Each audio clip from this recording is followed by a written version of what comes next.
Bienvenidos a su programa Con la Biblia en tus oídos, lecturas y reflexiones diarias de la palabra de Dios. Hoy, Isaías 6. En el año que murió el rey Uzías, vi yo al Señor sentado sobre un trono alto y sublime, y sus faldas llenaban el templo.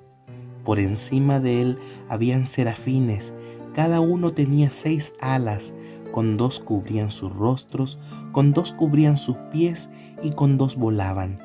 Y el uno al otro daba voces diciendo: Santo, Santo, Santo, Jehová de los ejércitos, toda la tierra está llena de su gloria. Y los quiciales de las puertas se estremecieron con la voz del que clamaba, y la casa se llenó de humo. Entonces dije: ¡ay de mí, que soy muerto, porque siendo hombre inmundo de labios y habitando en medio del pueblo que tiene labios inmundos, han visto mis ojos al Rey, Jehová de los ejércitos!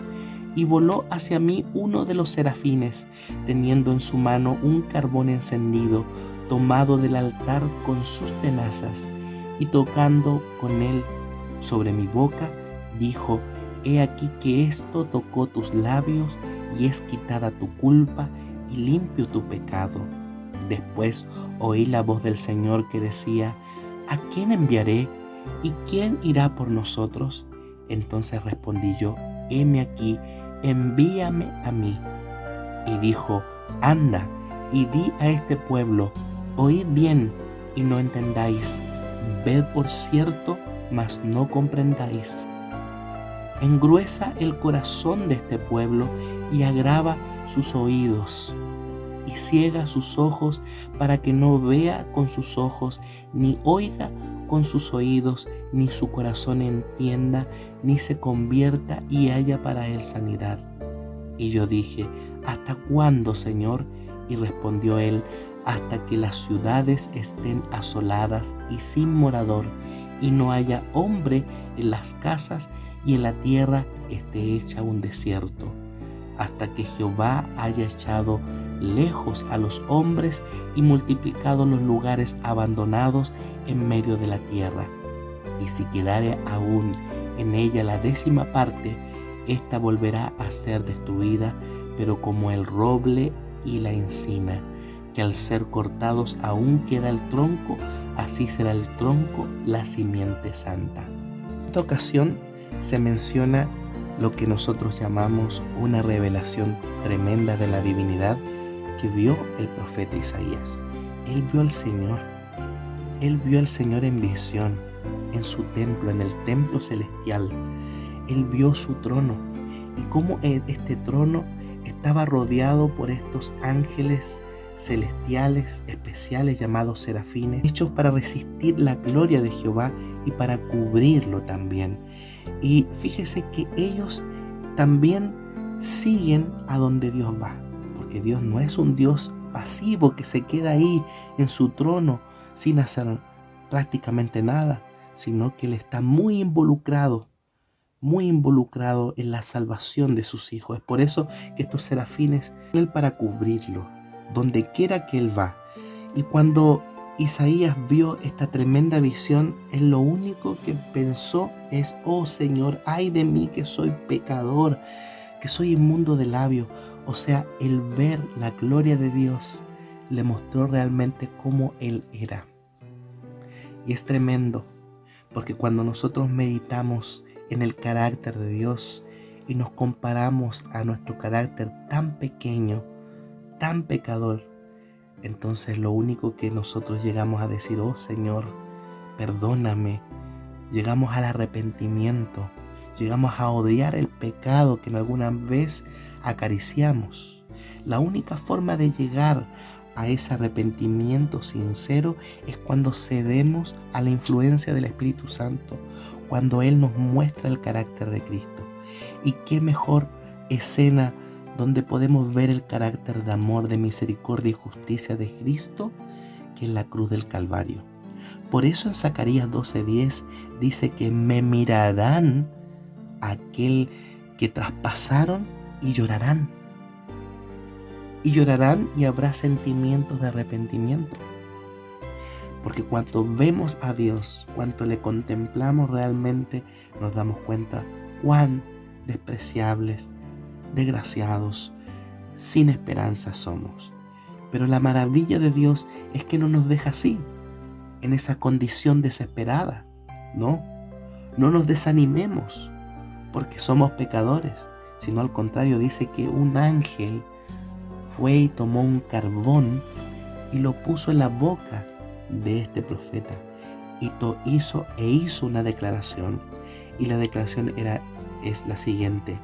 Dice así: y tomó del altar este carbón y tocándolo dijo: he aquí que esto tocó tus labios y es quitada tu culpa y limpio tu pecado. Cuando nosotros nos arrepentimos y confesamos nuestros pecados, Dios, con los méritos y gracias a los méritos de Jesús, nos perdona y declara que nuestra culpa es quitada. Nuestra culpa es quitada no por lo que podamos hacer nosotros, sino porque Cristo ya hizo todo para que esa culpa sea quitada. Pero no solamente nos da el perdón y nos quita del poder de la culpa, sino que nos da también el poder para ser santos, para poder limpiarnos del pecado. El Espíritu Santo no solamente nos libra de esa culpa, sino que nos habilita y nos da el poder para vencer el pecado. Esas dos cosas van juntas y no se pueden separar.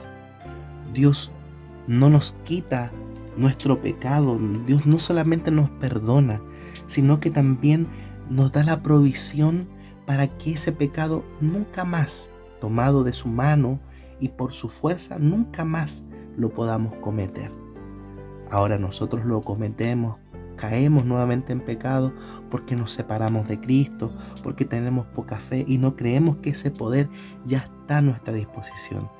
Pero esas dos provisiones van juntas y no van separadas. Es por eso que una vez que Él comprendió y tuvo la convicción de ser limpiado, Él tenía un firme deseo de predicar a otros, porque la divinidad le dijo: ¿a quién enviaré? Y Él respondió de inmediato y en forma categórica: he aquí, envíame a mí, Señor. Cuando nosotros tenemos una experiencia con Dios, en realidad podemos expresar a otros esa experiencia. No podemos entregar algo que no tenemos. Si tenemos una experiencia con Dios, si hemos experimentado su perdón, si hemos experimentado que Él nos ha perdonado mucho, podemos amar mucho y amamos por medio de nuestra testificación, de mostrar a otros lo que Jesús hizo por mí y lo que pueden hacer por otros. Ahora, hay algo que a lo mejor te puede traer un poco de confusión, porque se le dice a Isaías que vaya, que predique y que la predicación de él engruese los corazones del pueblo, y que cuando él hable, sus oídos no entiendan y sus ojos no vean. ¿Cómo es eso? ¿Dios quiere que nosotros no entendamos? ¿Dios no quiere que nosotros nos salvemos? Claramente eso no es así. No es así, queridos. Dios lo que más desea es salvarnos. Él vino a morir por nosotros, incluso si uno solo en esta tierra. ¿Qué significa eso? De que la predicación de Isaías endurezca el corazón de las personas.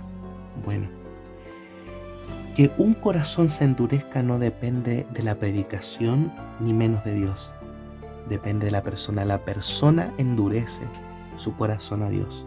Lo que pasa que así como la luz del sol en algún material, por ejemplo la mantequilla, el sol la derrite, pero en el caso del barro la seca y la endurece. Así que el problema no es la luz del sol, el problema es el material. Si es mantequilla o es barro. De la misma manera, la predicación no es el problema, el mensaje no es el problema. Lo que va a hacer que ese corazón se endurezca es la actitud orgullosa. Y lo que va a hacer que ese corazón se enternezca va a ser la actitud de humildad. Querido amigo, ¿qué decisión tú vas a tomar? ¿Vas a permitir que tu corazón se endurezca cada vez que escuches la palabra de Dios, que leas la palabra de Dios? ¿Vas a permitir que la palabra de Dios sea como algo tan rutinario que ya no tengas hambre y sed de justicia? ¿O vas a permitir que cada día cuando la leas enternezca tu corazón? No hay problema en la palabra, sino que va a depender de nuestra actitud.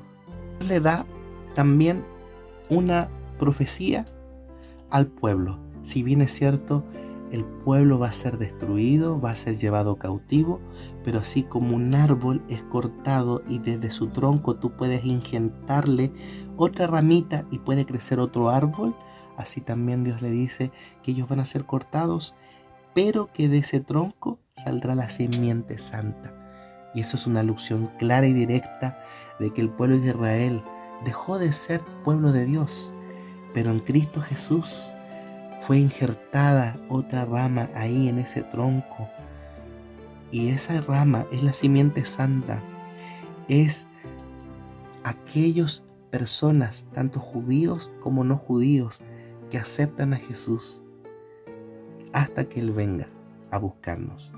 La iglesia de Dios se compone de judíos y no judíos. Puede ser que tú te sientas como aquel árbol cortado que ha sido lleno de problemas y dificultades y te sientes como ese árbol cortado, pero piensa que de ese tronco que queda por muy pequeñito, Dios puede injertar y hacer ese milagro para dar vida nuevamente.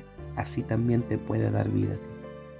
Que Dios te bendiga y que puedas creer en las cosas maravillosas que Dios puede hacer en tu vida. Si te gustó este audio, te invitamos a darle me gusta y a compartir con tus amistades y conocidos. Si alguno todavía no se ha suscrito a nuestro canal, te invitamos a suscribirte en la campanilla de abajo para que de esa manera te puedan llegar más audios y más videos y también YouTube pueda recomendar estos videos a otras personas. Y ahora daremos lectura a la lección diaria de la palabra de Dios. En esta semana se titula Misión en favor de los poderosos. El versículo para memorizar, Mateo 16:26. ¿Qué aprovecha el hombre si gana el mundo entero y pierde su vida? ¿Qué puede dar el hombre a cambio de su vida? Miércoles 26 de noviembre. Misión en favor de los ricos. Lee Mateo 19, 16 al 22. ¿Qué lecciones podemos aprender de esta historia en la que, a diferencia de Nicodemo, una persona no aceptó a Jesús?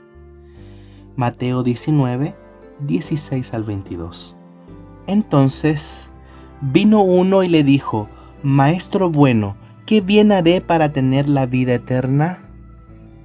Él le dijo: ¿por qué me llamas bueno? Ninguno hay bueno sino uno, Dios. Mas si quiere entrar en la vida, guarda los mandamientos. Le dijo: ¿cuáles? Y Jesús dijo: no matarás, no adulterarás, no hurtarás, no dirás falso testimonio, honra a tu padre y a tu madre, y amarás a tu prójimo como a ti mismo. El joven le dijo: todo esto lo he guardado desde mi juventud. ¿Qué más me falta? Jesús le dijo: si quieres ser perfecto, anda, vende todo lo que tienes y dalo a los pobres y tendrás tesoro en el cielo, y ven y sígueme. Oyendo el joven esta palabra, se fue triste porque tenía muchas posesiones. Cierre de cita. La interacción de Jesús con el joven rico muestra lo peligroso que puede ser la riqueza. Fíjate en estas palabras. Repito, es más fácil que un camello entre por el ojo de una aguja que un rico en el reino de los cielos. Mateo 19:24. Esto, por supuesto, no significa que los ricos no puedan salvarse, sino solo que si no tienen cuidado, sus riquezas pueden ser realmente un impedimento para la salvación. A fin de cuentas, los ricos y los pobres se enfrentan al mismo destino, la tumba. Eso significa que los ricos necesitan la salvación tan desesperadamente como los demás. El dinero no puede comprar la excepción de la muerte. Esa excepción es un don que Jesús ofrece gratuitamente a quien la reclama por fe. Yo soy la resurrección y la vida. El que cree en mí, aunque muera, vivirá. Juan 11:25. Lee Lucas 19 del 1 al 10. ¿Cuál es la diferencia entre esta historia y la del joven rico? Lucas 19, 1 al 10. Habiendo entrado Jesús en Jericó, iba pasando por la ciudad, y sucedió que un varón llamado Zaqueo, que era jefe de los publicanos y rico, procuraba ver quién era Jesús, pero no podía a causa de la multitud, pues era pequeño de estatura. Y corriendo delante, subió a un árbol sicómoro para verle, porque había de pasar por allí. Y cuando Jesús llegó a aquel lugar, mirándole hacia arriba, le vio y le dijo: Zaqueo, date prisa, desciende, porque hoy es necesario que pose yo en tu casa. Entonces él descendió a prisa y le recibió gozoso. Al ver esto, todos murmuraban diciendo que había entrado a posar en la casa de un hombre pecador. Entonces Zaqueo, puesto en pie, dijo al Señor: He aquí, Señor, la mitad de mis bienes doy a los pobres, y si en algo he defraudado a alguno, se lo devolveré cuadruplicado. Jesús le dijo: Hoy ha venido la salvación a esta casa, por cuanto él también es hijo de Abraham, porque el Hijo del Hombre vino a buscar y a salvar lo que se había perdido. Cierre de cita. Zaqueo respondió a Jesús de una manera que lamentablemente no lo hizo el joven rico. Nota que Jesús no le dijo a Zaqueo que vendiera lo que tenía para dárselo a los pobres, como hizo con el joven rico. Jesús debió haber sabido cuán atado a su dinero estaba el joven rico y por eso le dijo eso. En contraste, aunque no sabemos todo lo que hablaron cuando Jesús estuvo en su casa, Zaqueo se convirtió a Jesús y supo que tenía que hacer algunos cambios en su vida, especialmente en lo relacionado con sus riquezas. ¿Qué aprovecha el hombre si gana el mundo entero y pierde su vida? ¿Qué puede dar el hombre a cambio de su vida? Mateo 16:26. ¿Qué debería decirnos estas palabras a todos?